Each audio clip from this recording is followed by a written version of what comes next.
মৃত্যু কি জিনিস এটা যারা মরেছে শুধু তারাই বলতে পারবে।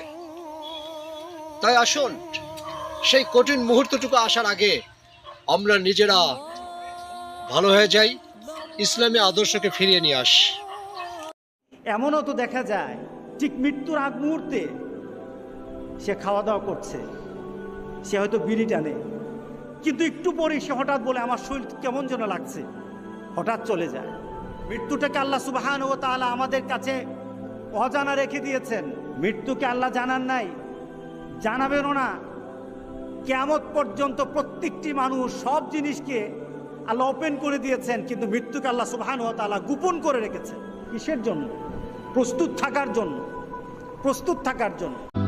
এই ক্ষণিকের ছোট্ট জীবনে যদি পৃথিবী ছেড়ে চলেই যেতে হয়, তাহলে কি লাভ এই জীবন নিয়ে বড়াই করে, কি লাভ এই জীবন নিয়ে অহংকার করে? তাই মৃত্যু হওয়ার আগ পর্যন্ত আমরা যদি নিজেকে সংশোধন করতে পারি, তাহলে পরবর্তী জীবনটা আমাদের জন্য বেটার হবে।